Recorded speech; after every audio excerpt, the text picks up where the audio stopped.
Now, let's say you want to create a brand new page.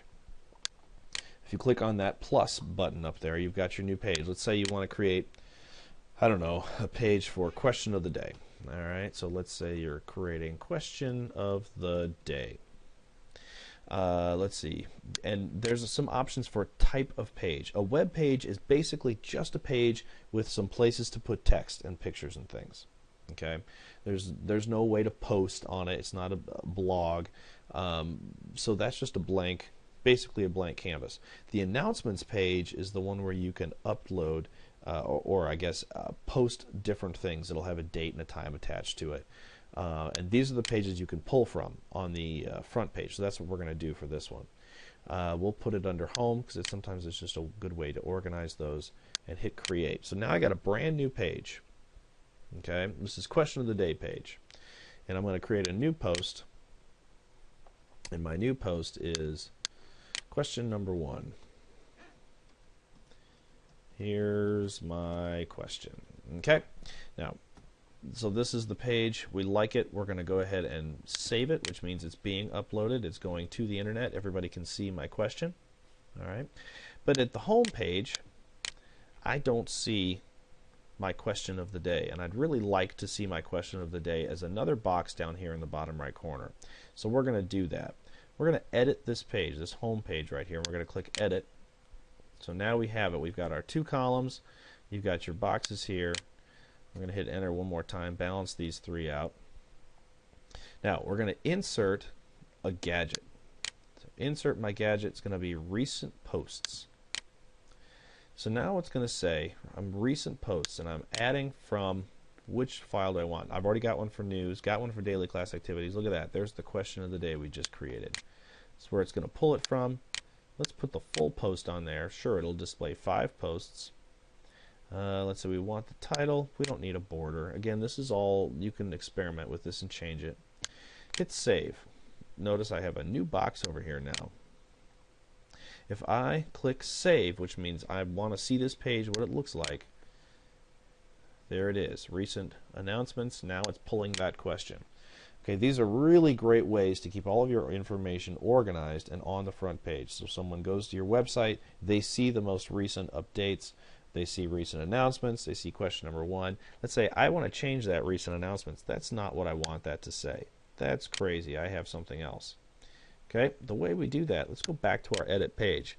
Each one of these boxes is changeable, editable. If you click on it, brings up some options here. Properties is this, and this is Google's international sign for properties or settings, is like that wagon wheel looking thing. So we're going to print and click on that. So we said show post on question of the day. We like that. Full post, yep, 5 posts. The title is wrong, so let's change that title to what we want it to be, which is question of the day. Now we save it again. Now it says what we want it to say, question of the day.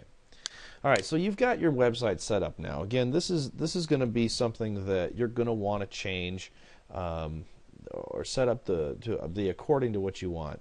Now let me tell you how to edit the basics here of this home page, or of your main page. The things that are constant on every page within your site is this top banner, and then it's going to be your menu here on the left. The way you edit those 2 things, first, to edit the banner and the actually both of them, you can edit together now. This is sort of a new thing that Google just added, which is why it has the big new word there. If you click edit site layout, this basically allows you now to edit everything. Here you can edit the header. You can edit horizontal navigation if you want to put horizontal navigation on there. Again, you don't have to. Here you can change your sidebar, change your navigation just simply by clicking on it. It's going to allow you to move them around up or down, or delete or add a page. Let's say we want to add the question of the day on here. Let's add it in. Add a page. We're looking here in our home. Question of the day. Let's add that on there. Hit OK. There it is. Now it's on our list. Hit OK one more time. And it shows up right there. All right. Hit close, and we've saved it. Now, it doesn't matter what page you go to, question of the day will always be on that menu. Again, these websites, there's a lot going on with these, so this is going to be something that you're going to want to change to fit your style. Again, if you don't like the color, if you don't like these things, simply go to More and Manage Site. This is going to be a big way for you to change it. Obviously, you can change the site name to say whatever you want to say. My Classroom.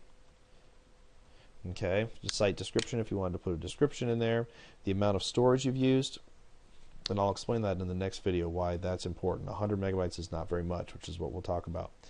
If you scroll down here to themes, let's see, we're going to stay on this page. We're going to save this. And we're going to go over here to themes. Now you can change the color of your page based on what you want. It's not going to change the layout. It's not going to change anything else. You can click on the magnifying glass and you'll be able to look at it. This is what your page is going to look like. Let's say I think we like that. Let's go with that one. Alright, we're going to click on that and save it. It says up here at the top, your changes have been saved. If you go back to My Classroom, now you can see the new version. It doesn't look like the template anymore. Things have changed. It still says My Classroom. Your parts are all still there. It has a different look. Again, it's experimentation. This is going to be something that you're going to need to figure out.